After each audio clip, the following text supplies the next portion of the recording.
Meu nome é Nádia Gaiofato Gonçalves, sou professora da Universidade Federal do Paraná, faço parte do conselho editorial atualmente da revista História Hoje, da AMPU, e estou aqui para apresentar o projeto que se chama Projeto AMPU Entre Revistas, que é uma iniciativa das editorias do biênio 2023-2025 das duas revistas veiculadas da Associação Nacional de História, que são a Revista Brasileira de História e a Revista História Hoje, e conta com o apoio do GT de Ensino de História e Educação da AMPU.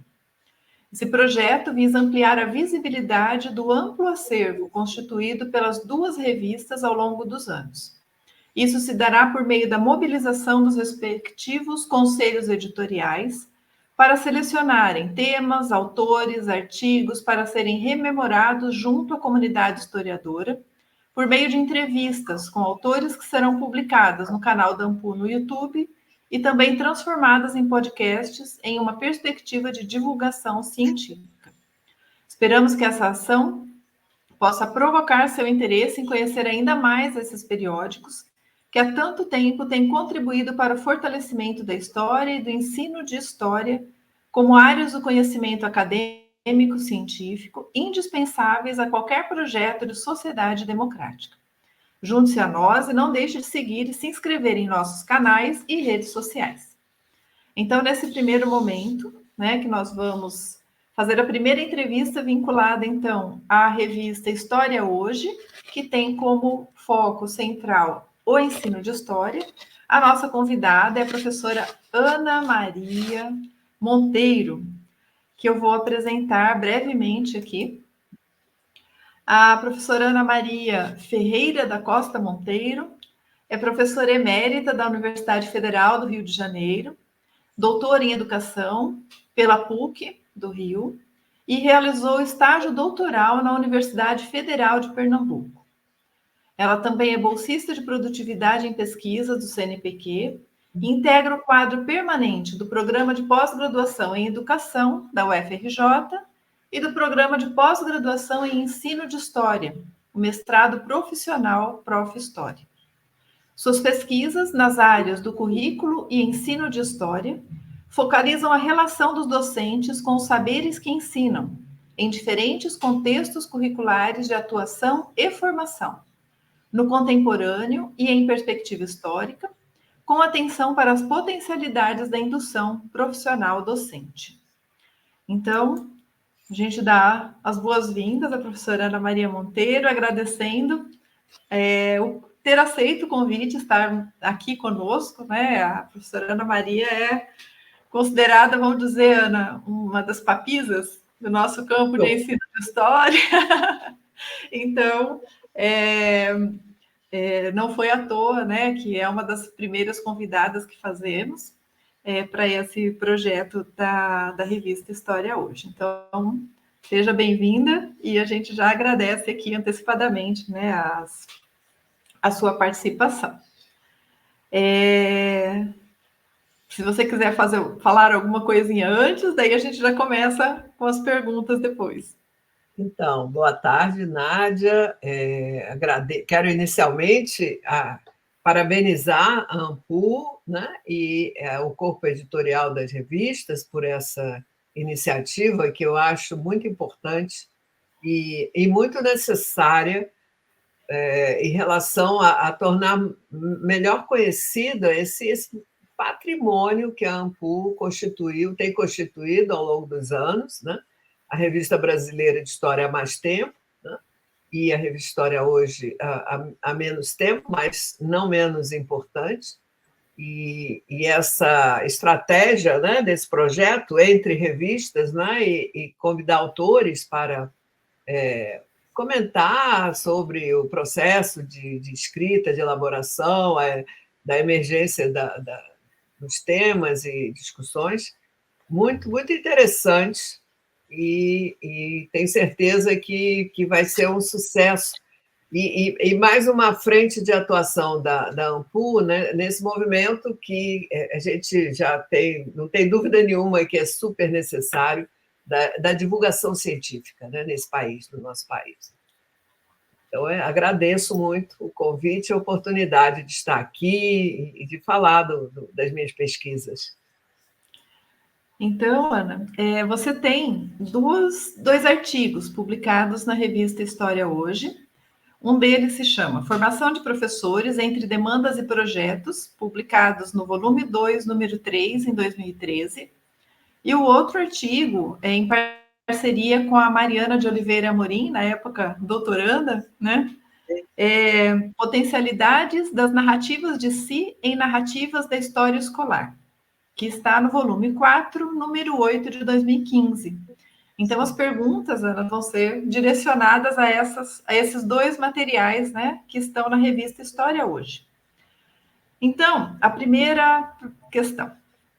Os dois artigos, embora com temáticas distintas, apresentam alguns elementos em comum.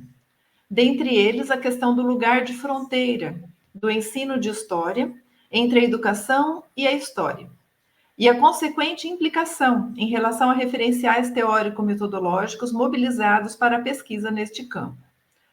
Como você percebe essa construção em sua trajetória acadêmica e no campo do ensino de história, Ana? Bom, então essa pergunta ela focaliza assim praticamente, né, um eixo central, né, da minha trajetória profissional. E como eu explico, né? Enfim, o enfrentamento, né, ou a focalização, né, dessa questão, né? Então, esse artigo, né, ele vai focalizar a questão da formação de professores, né? E rapidamente, eu acho que para ficar mais claro, né, eu acho que eu vou falar um pouquinho de como eu chego à formação de professores, né? Como é que essa atividade se torna central na minha vida profissional, né? Fui professora de educação básica aqui no Rio de Janeiro, escolas públicas do município e do estado, professora de história, né? E fiz mestrado em história, né, nos anos 80, na década de 80, enfim, não fazia parte do meu projeto de profissional trabalhar com formação de professores, né? Mas até por causa do próprio mestrado, né, no período já da redemocratização, num primeiro governo eleito, né, já dentro do quadro da abertura política, né, o governo Brizola, a professora Maria Ieda Linhares, conhecida historiadora, né, assume a Secretaria Municipal de Educação e tem como uma das suas principais preocupações e objetivos, né,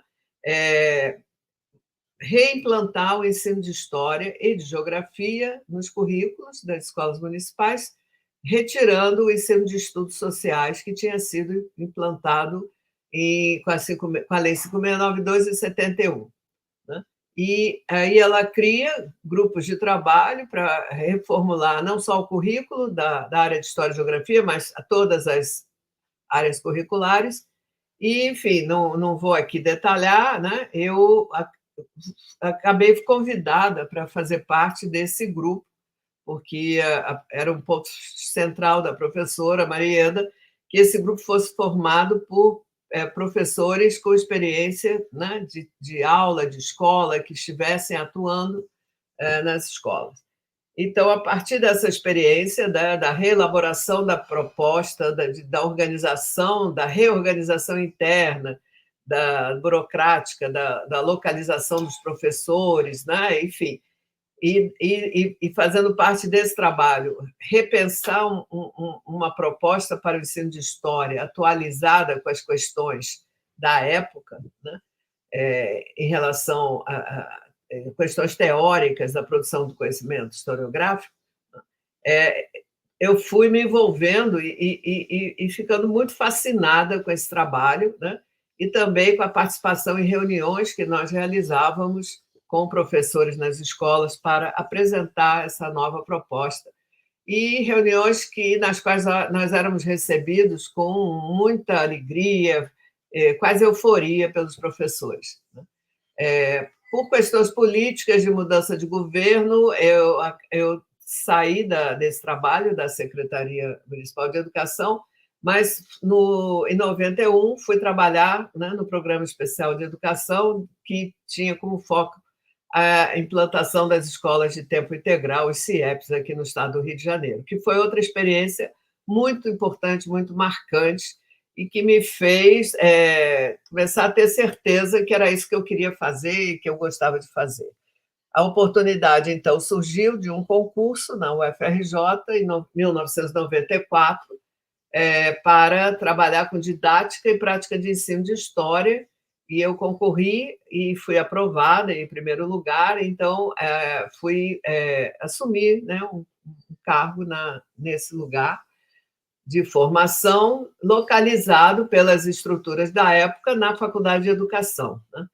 E, enfim, começo a trabalhar em 1994 com, então, os estudantes de História que estavam finalizando o curso e indo conosco cursar as várias disciplinas da formação pedagógica e, sob minha responsabilidade, a didática especial de História e o acompanhamento do estágio curricular, que era realizado no Colégio de Aplicação da UFRJ.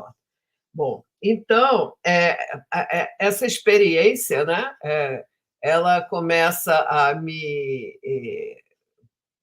formar, né, primeiro para me entender numa universidade pública, né, o lugar da formação de professores numa universidade pública e a formação de professores de história, que era o meu objeto, né, o meu foco específico, né.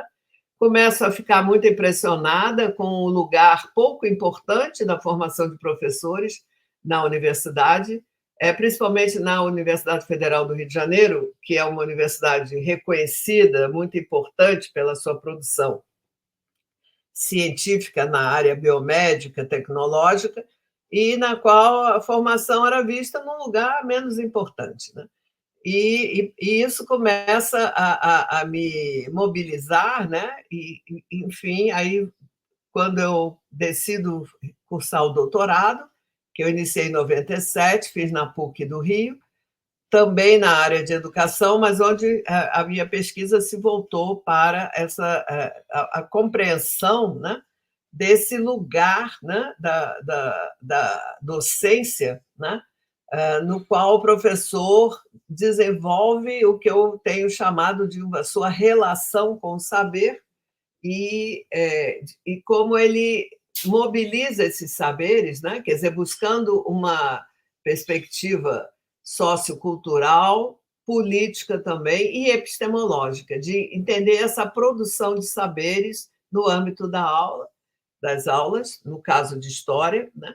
E que tinha também como objetivo, né, o meu foco, né, era buscar, além de compreender, né, aí era a minha, eu não diria nem hipótese, mas a minha aposta, né, que não era tudo desqualificado, tudo errado, mas que era também um lugar importante onde se realizavam produções importantes e, com isso, eu buscava, né, valorizar a profissão docente, da educação básica, valorizar o trabalho dos professores.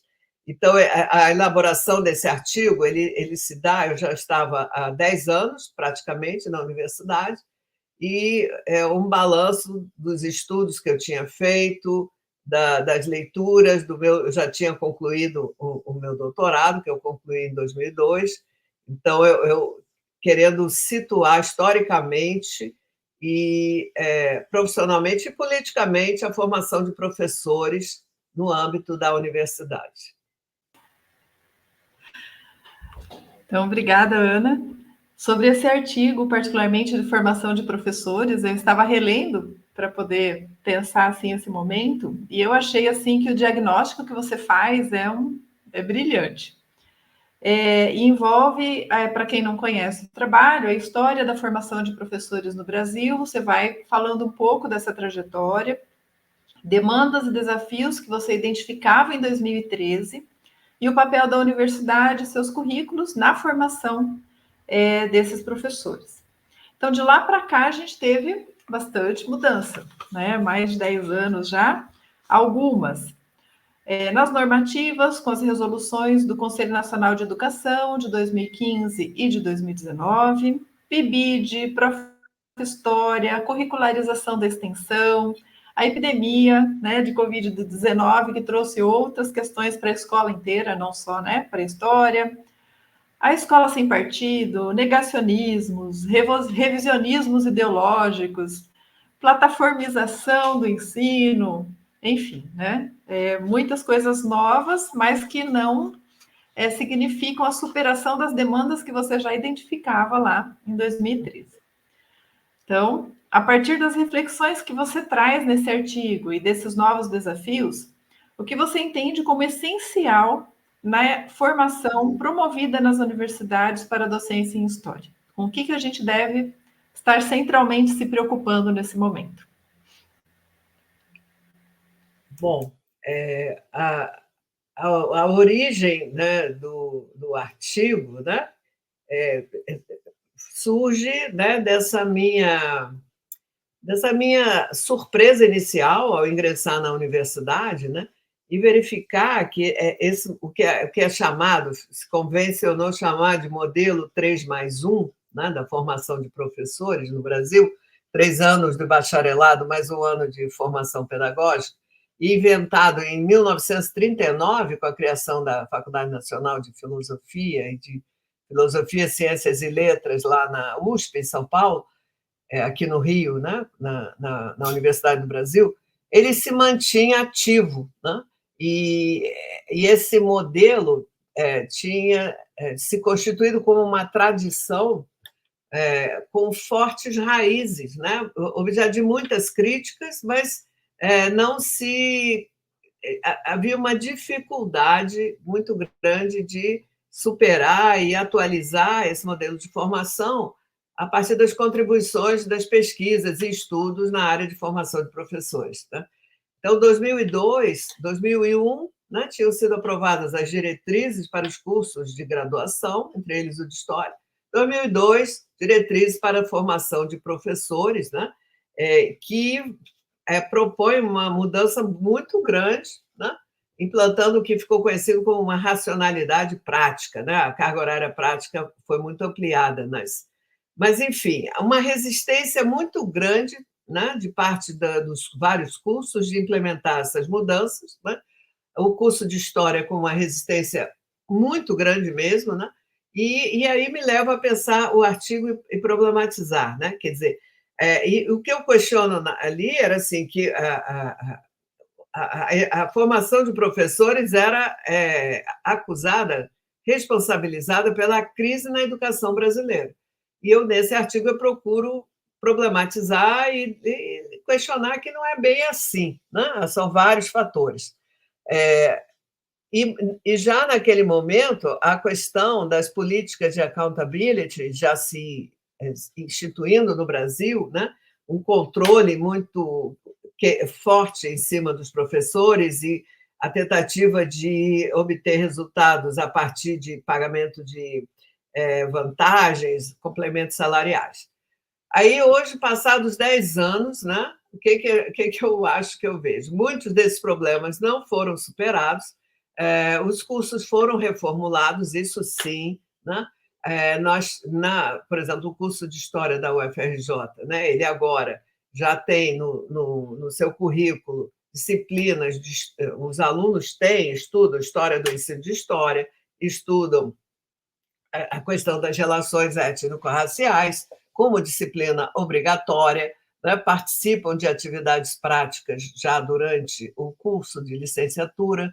Né? Enfim, conseguimos avançar nessa perspectiva. Foi criado o PIBID, né? Que valoriza na formação inicial as experiências práticas, né? Mas, ao mesmo tempo, né, tivemos um retrocesso no que diz respeito à legislação, porque tivemos a legislação de 2002, depois uma legislação de 2015 sobre formação de professores. As mudanças estavam começando a ser implementadas e é aprovada uma resolução em 2019 articulada ao contexto das bases nacionais comuns, né? E essa base nacional comum para a formação de professores, né? Ela é um retrocesso porque ela representa uma visão de que basta o professor saber aplicar, vamos dizer mesmo assim, os conteúdos que estão previstos na BNCC, e o que ele precisa saber são os conteúdos que estão prescritos na BNCC. Fazendo isso, está tudo certo. Quer dizer, o reducionismo na visão de formação de professores que os formadores não têm aceitado, né? E essa resolução ela está sendo questionada, disputada, e os cursos resistem à reformulação, né? Demandando uma revisão e a retomada da resolução de 2015. Enfim, é um problema bastante complicado, né? E o que nós temos também, você mencionou aí, vários desafios do ponto de vista da carreira docente, né? Nós temos visto governos estaduais que estão acentuando a precarização da docência, contratando professores temporários cada vez mais, reduzindo os concursos, ou então, como aqui no Rio de Janeiro, realizando concursos e não convocando os professores. Tivemos um concurso em 2014, só no passado que começaram a convocar aprovados. Isso é muito sério, muito grave, né? A questão das plataformas e do ensino remoto, que nós tivemos que rapidamente desenvolver, aprender a usar durante a pandemia, né? Também tem sido usado de forma ampliada em cursos de licenciatura à distância, né? Que atualmente são mais da metade dos cursos de formação de professores do país, né? A questão da censura aos professores, né? de uma ameaça à liberdade de cátedra por meio do Escola Sem Partido, por exemplo. Quer dizer, em várias situações nós tivemos um agravamento das dificuldades para o exercício da docência, né? Então, e no âmbito da universidade, né, eu acho que houve avanços, né? Eu acho que a universidade já reconhece a importância do seu papel como espaço de formação de professores qualificados, tanto para os anos finais do ensino médio como para os anos iniciais e para a educação infantil. E nos concursos, na definição de vagas docentes nos concursos, os departamentos já nos cursos nos institutos que oferecem cursos de licenciatura já têm mostrado uma preocupação de contemplar também vagas para formação de professores, né? Então, eu vejo aí, né, avanços, né, importantes, embora os desafios estejam muito, muito importantes, né? Mas a gente vai enfrentando, né? É isso. Obrigada, Ana. E agora sobre o segundo artigo, sobre as potencialidades das narrativas de si em narrativas da história escolar. Então, nesse artigo foi abordada uma pesquisa que na época estava em andamento, que tinha como um dos objetivos refletir como essas narrativas dos professores sobre eles mesmos, e vocês trazem os exemplos de uma docente de história, né? Podem contribuir para o que chama de negociação de distâncias entre docentes e estudantes no ensino de história. Então, sobre isso, você poderia nos atualizar sobre os resultados desta pesquisa e como você avalia que estes resultados podem contribuir para compreendermos os saberes e práticas docentes que são mobilizados em sala de aula, a formação da identidade docente e, consequentemente, questões que necessariamente deveriam permear essa formação, justamente para dar o suporte que esse docente necessita em sala de aula. Esse artigo, né, que foi escrito juntamente com a atualmente professora da Unirio, a Mariana Oliveira Morim, né? Na época ela era doutoranda, eu orientava o seu trabalho de pesquisa, né? Esse artigo é um artigo que eu tenho um carinho muito especial por ele, né? E por outro que foi elaborado a partir dessa pesquisa. Ele traz, né, discussão teórico-metodológica em relação à pesquisa que nós desenvolvíamos à época. Eram duas, né? Uma delas intitulada Tempo Presente, Ensino de História, Historiografia, Cultura e Didática, em diferentes contextos curriculares, na verdade, eu fui dando continuidade à pesquisa que eu tinha iniciado na tese, os professores entre saberes e práticas, professores de história, e que a gente foi aprofundando vieses, focos, abordagens e possibilidades de exploração do trabalho docente no ensino da história, né? No que eu tenho chamado de relação com os saberes, né? E atualmente tenho trabalhado mais até com a produção de saberes, né? E querendo avançar em relação à perspectiva de que o que é ensinado na escola básica é simplificação, é distorção, tem muito erro e é perigoso, entre aspas, para a produção científica realizada pelos historiadores. Então, o meu objetivo era entender essa produção e com professores que desenvolviam trabalhos significativos, reconhecidos. No caso, eu trabalhava com os professores marcantes, professores reconhecidos pelos alunos como marcantes, que os marcaram, inclusive para escolher história para fazer na graduação. Então, era isso, tentar entender essa produção, né? Então, nessa pesquisa, a gente focalizou a questão do tempo presente. Como é que essa relação, né? Se a gente defende que história não estuda o passado, né? Como se dá essa. Como é que a gente poderia pensar a questão do tempo presente no ensino de história? Aí nós fomos ler autores, né, que explicam o que é tempo presente, como o tempo presente tem sido pensado, teoricamente, e fomos pensar essa discussão para no acompanhamento de um trabalho de professores, né? E aí a discussão da realidade do aluno, que é o presente, é o tempo presente, né, do vivido, da experiência vivida, é outra discussão muito importante, né, na área da educação, na área da didática, na área do currículo, quer dizer, que o professor, e na área do ensino de história, né, articular com a realidade do aluno é quase um mantra, né, que nós temos, né? Então, aí essas duas questões se articularam. O tempo presente, a realidade do aluno é o tempo presente, como é que isso é mobilizado na aula, né? Paralelamente, nós também, eu juntamente com a professora Carmen Gabriel, né, nós apresentamos atendendo ao edital universal, uma pesquisa, né, que se intitulava Narrativas do Rio de Janeiro, do Estado do Rio de Janeiro, nas aulas de história. O estudo a partir de diferentes vozes, né? E aí, no contexto dessa pesquisa, né, que focalizava aulas aqui, ensino de história no Rio de Janeiro, teve apoio FAPERJ, né? A outra pesquisa foi a pesquisa quando eu recebi pela primeira vez a bolsa de pesquisadora do CNPq.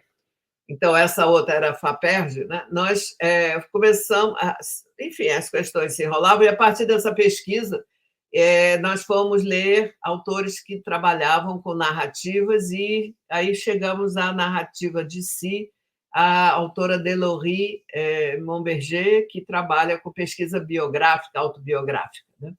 Enfim, essas questões nós fomos estudando, né? Eu fiquei muito fascinada, interessada com as contribuições dessa autora, né?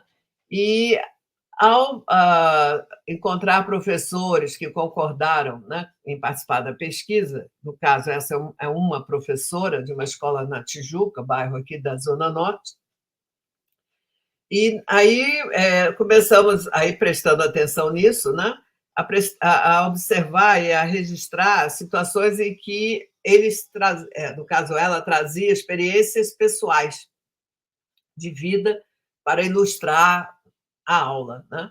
Então, e aí a análise, né, que às vezes de início pareciam histórias, narrativas desconectadas com o tema, com o conteúdo trabalhado, né? Mas aí nós fomos, né, que também faz parte da metodologia de nossas pesquisas, entrevistar, conversar com os professores para que eles expliquem por que fazem o que fazem. E aí, nessa troca, né, nós fomos entendendo a lógica, né, de como essa professora articulava o uso dessas narrativas biográficas, né? Uma que ela está numa viagem lá em Alagoas, né? Uma que ela entra num banco e encontra um mural, uma obra do Volpe, do pintor, e, enfim, e como a gente pode pensar essa relação. Então, e começamos a nos dar conta de que o uso dessas narrativas é muito comum, muito frequente, né? E até que ponto eles podem significar dispersão, né? Fugir do assunto, ou eles podem ser, ou essas narrativas podem se tornar objetos de